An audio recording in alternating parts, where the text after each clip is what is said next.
Bismillahirrahmanirrahim. Assalamualaikum warahmatullahi wabarakatuh. Hari ini kita masuk ke bahasan baru dari bab asam basa. Kalau sebelumnya kita sudah belajar ya tentang teori perkembangan dari asam basa, selanjutnya kita akan masuk ke perhitungan-perhitungan gitu. Jadi suatu zat bisa dikatakan asam dan basa itu ada indikator tetapnya. Indikatornya adalah menggunakan angka yang biasa kita sebut dengan pH atau singkatan dari potensial hidrogen gitu atau derajat keasaman ya.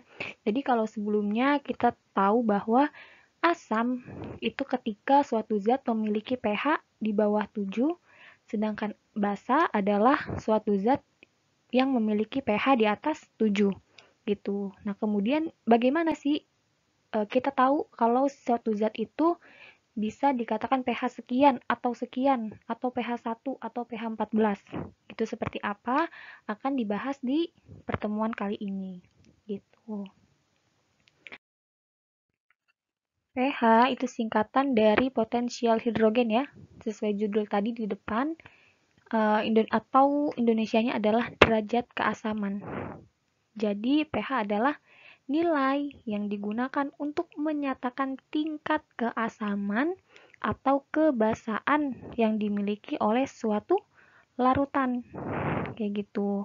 Kalau misalnya tadi pH dari 0 sampai di bawah 7, dia bersifat asid atau asam. Kalau pH-nya di atas 7 ya sampai 14, dia merupakan basa atau alkali. Sedangkan pH 7 dia netral. Gitu. Tengah-tengah antara asam dan basa. Air ya, air murni itu dia pH-nya 7 netral gitu. Kemudian cara menghitung pH adalah min log konsentrasi H+. Ya, ingat yang dimasukin adalah konsentrasi H+ berapa. Misal, suatu asam ada yang disebut dengan HCl. Ya, ketika dilarutkan ke dalam air, itu menghasilkan H+ dan Cl-. Nah, maksud dari konsentrasi H+ di sini adalah konsentrasi dari H-nya ini. Gitu. H+ di sini. Yang terionisasi itu berapa jumlahnya. Kayak gitu. Nah, kemudian kalau misalkan asam kan dia menghasilkan H+. Kalau basa kan menghasilkannya OH-. Gitu. Jadi ada istilah juga yang disebut dengan pOH dan nilai derajat hidroksida ya atau OH-. Gitu. Jadi misal ada senyawa NaOH menjadi Na+ ditambah dengan OH-. Kayak gitu. Nah, maksudnya konsentrasi OH- di sini adalah OH- yang terbentuk dari ionisasi yang terjadi. Kayak gitu. Nah, sedangkan kalau misalkan suatu basa nih udah didapat pOH-nya, sedangkan yang ditanya itu pH, rumusnya adalah pH sama dengan 14 dikurang pOH. Jadi 14 itu nih merupakan total dari nilai pH dan pOH. Gitu. Ya. Nah, sebelum masuk ke perhitungan lebih lanjut ya, Ibu mau ngenalin dulu sama angka-angka yang biasa masuk ke perhitungan. Misal, konsentrasi 0,1 M HCl. Berarti kan min log, misal ini konsentrasi H+ ya. Berarti kan min log 1 kali 10 pangkat min 1. Gitu ya. Nah, ini nilainya adalah min 1-nya itu pindah ke depan. Jadi 1. Gitu. Kalau misal ada min log 0,01, berarti kan 1 kali 10 pangkat min 2. Ya. Berarti ada min log 1 kali 10 pangkat min 2. Berarti min 2 pangkat ini pindah ke depan. Jadi nilai pH-nya adalah 2. Gitu. Ya. Kemudian kalau ada min log 1 kali 10 pangkat min 3, ya berarti min 3-nya ini pindah ke depan juga, jadi 3. Gitu. Kemudian kalau ada min log 2 kali 10 pangkat min 1. Gitu. Berarti satunya ini pindah ke depan. Jadi sama dengan 1 min log 2. Gitu. Kalau misal ada min log di sini ya lanjutannya. Misal ada min log 3 kali 10 pangkat min 2. Gitu berarti sama dengan 2 min log 3. Gitu aja nanti. Kemudian misal ada 1/3. Min log 1/3 dikali 10 pangkat min 5. Berarti nilainya adalah 5-nya ini pindah ke depan. 5 ini karena dia jadi per, maka tanda di sini ini yang minus jadi positif. Log 3 gitu. Ya, jadi kalau misalkan dia pecahan begini, berarti tanda bacanya jadi plus. Gitu. 1/3-nya diubah, 3-nya jadi ke atas. Gitu ya. Kemudian kalau ada min log 1/3 dikali 10 pangkat min 2. Ya, sama dengan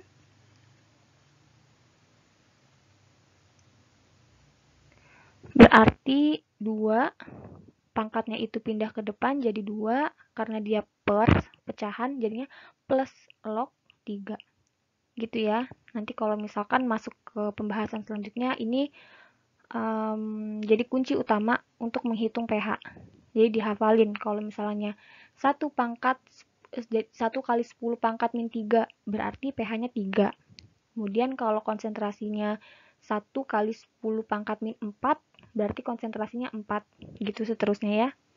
Kemudian bagaimana sih cara menghitung H+ atau OH- di sini? Nah, ini akan dibahas di slide selanjutnya. Nah, yang pertama, jadi kan kita tahu ya bahwa asam dan basa itu dibagi lagi. Jadi asam kuat, asam lemah, basa kuat, dan basa lemah. Gitu ya. Nah, untuk setiap poin-poin tadi yang ada 4 jenis, itu cara menghitung nilai konsentrasi H+ atau OH- itu berbeda-beda. Gitu. Jadi dilihat dulu nih, zat ini merupakan asam kuatkah atau asam lemahkah atau basa kuat atau basa lemah. Jadi dilihat baru bisa dicari konsentrasi H+ atau konsentrasi OH-nya. Gitu. Nah, suatu asam kuat itu kan bisa dibilang suatu zat itu bisa dikatakan dia asam kuat karena mengalami ionisasi secara sempurna. Ionisasi sempurna. Gitu. Misal, ada reaksi dari H2SO4. Berarti ketika H2SO4 ini dilarutkan ke dalam air akan menghasilkan ion H+ ditambah dengan SO4 2-. Karena hanya di sini 2 ya, jadi dikali 2 biar setara. Gitu. Nah, H2SO4 ini misal mula-mulanya adalah 0,5 mol. Kemudian yang bereaksi juga 0,5 mol. Gitu. Artinya arti dari mengalami ionisasi sempurna adalah dia mengion sempurna nih, membentuk H+ dan SO4 2- secara keseluruhan. Gitu. Jadi di sini juga nilainya 0,1 mol. Kemudian di sini 0,5 mol. Kenapa di sini 1 mol? Karena ini koefisien dari H+ itu ada 2, sedangkan H2SO4 ada 1. Ingat ya, kalau yang bereaksi itu jumlah molnya sebanding dengan nilai koefisien. Gitu. Paham ya? Jadi kalau misalkan asam kuat, dia mengalami ionisasi sempurna. Gitu, makanya rumus dari menghitung H+ nih, rumus menghitung ini nih konsentrasi di sini sama dengan konsentrasi asam dikali valensi. Valensi di sini maksudnya adalah jumlah H+. Gitu. Jadi ingat ya, bedakan antara konsentrasi H+, kan kalau konsentrasi itu ciri utamanya di depannya ada di depan dan di belakangnya ya. Ada tutup dan buka kurung lancip seperti ini, kaku. Itu maksudnya adalah konsentrasi. Gitu. Nah, tolong bedakan antara konsentrasi H+ dan konsentrasi asam. Nah, yang masuk ke perhitungan pH itu kan konsentrasi H+, gitu ya. Nah, konsentrasi H+ itu rumusnya adalah konsentrasi asam dikali dengan jumlah H+-nya berapa, atau jumlah valensinya. Gitu. Nah, konsentrasi asam maksudnya adalah ini nih, si H2SO4-nya ini. Gitu. Jadi asamnya adalah H2SO4-nya atau zat mula-mulanya itu apa, sedangkan H+-nya ini adalah yang membentuk yang mengionisasi dari zat mulanya. Kayak gitu. Contoh, misal ada HCl sebesar 0,1 m. Berapa pH-nya? Gitu. Kita tahu bahwa menghitung H+ ya sama dengan konsentrasi asam, berarti konsentrasi si HCl-nya ini ya. HCl kemudian dikali dengan valensi. Valensi berarti jumlah H+ ya di sini. Ada berapa nih? Ada 1 aja nih H. Berarti dikali 1 sama dengan 0,1 dikali 1 sama dengan 0,1 atau 10 pangkat min 1. Gitu ya.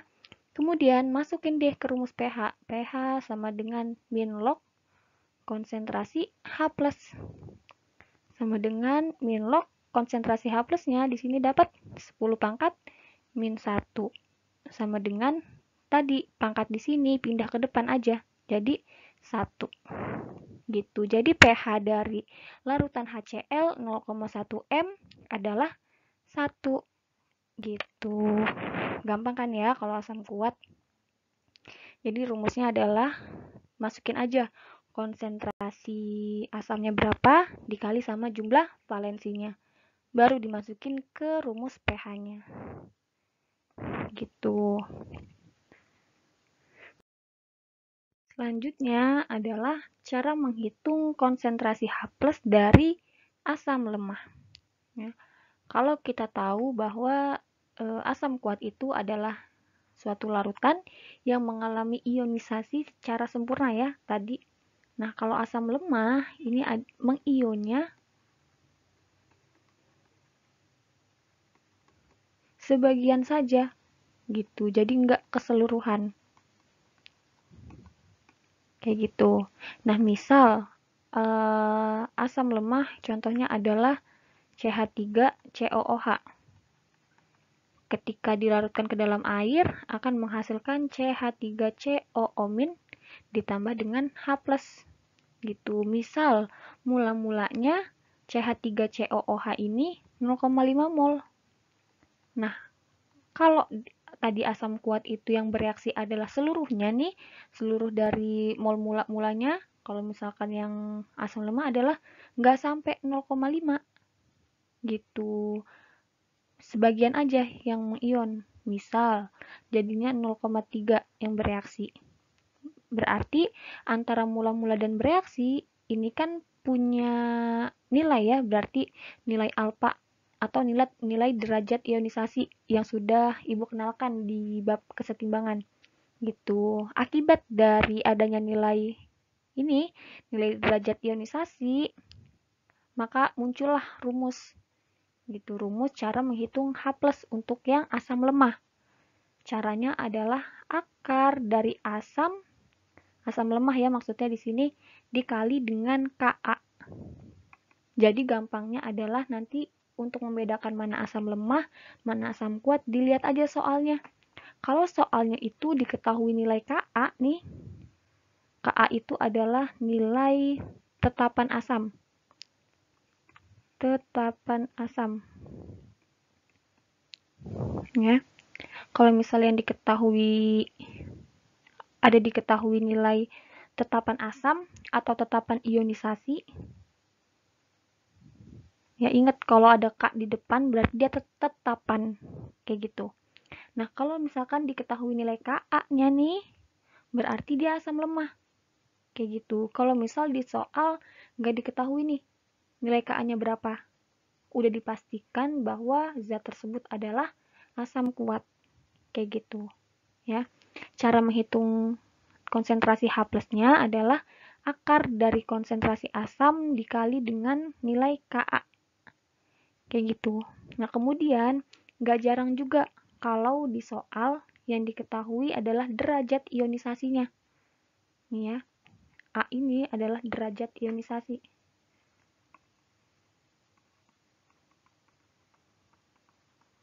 Nah, derajat ionisasi ini bisa bentuknya desimal atau misal 0, sekian. Atau bisa juga dalam bentuk persen. Kayak gitu. Nah, kalau bentuknya persen berarti dibagi dulu 100 biar nilainya jadi desimal. Kayak gitu. Ya.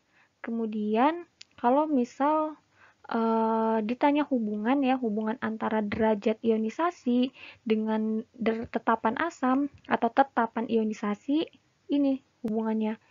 Alfa sama dengan akar dari Ka per konsentrasi asam. Kayak gitu. Jadi nanti dilihat aja soalnya, apa yang ditanya, apa yang diketahui. Gitu. Misal, ditanya pH. Kalau ditanya pH dari asam, berarti ya harus mencari nilai konsentrasi H+-nya. Gitu. Kalau misal di soalnya diketahui nilai Ka, berarti rumusnya adalah akar dari asam lemah dikali dengan Ka, rumusnya ini. Kalau misal di soalnya diketahui derajat ionisasi, berarti pakainya rumus yang ini. Konsentrasi H+ sama dengan alfa dikali konsentrasi asam lemah. Jangan lupa ya, ini maksudnya adalah asam lemah. Gitu. Kemudian misal di soal ditanya derajat ionisasinya, tapi diketahui nih nilai Ka sama konsentrasi asamnya berapa. Berarti langsung dimasukkan ke rumus ini aja. Nilai alfa sama dengan akar dari Ka per konsentrasi asam. Gitu ya. Nah, contoh soal, misal ada CH3COOH 0,1 M. Nilai Ka-nya adalah 10 pangkat min 5. Berapa pH-nya? Nah, berarti di soal udah diketahui nih nilai Ka. Berarti udah dipastikan bahwa dia merupakan asam lemah. Kayak gitu. Nah, dilihat lagi. Kalau diketahuinya Ka dan konsentrasi asam, berarti pakai rumus yang ini gitu. Jadi, konsentrasi asam, konsentrasi H+ sama dengan akar dari konsentrasi CH3COOH dikali dengan nilai Ka. Gitu ya. Konsentrasinya adalah 0,1 berarti 10 pangkat min 1. Ka-nya 10 pangkat min 5. Berarti kalau dia akar terus dikali berarti 10 pangkat min 6. Diakarin berarti 10 pangkat min 3. Gitu ya. Nah, kalau udah diketahui konsentrasi H+-nya, masukin aja deh ke rumus pH. pH sama dengan min log konsentrasi H+. Gitu. Min log 10 pangkat min 3. Min 3-nya pindah ke depan jadi positif. Jadi pH dari CH3COOH 0,1 M adalah 3. Gitu. Paham kan ya? Jadi nanti dilihat aja di soalnya apa yang diketahui dan apa yang ditanya. Jadi harus tahu nih dari soal itu. Gitu. Nah, untuk basa kuat dan basa lemah bisa dilihat di video selanjutnya ya.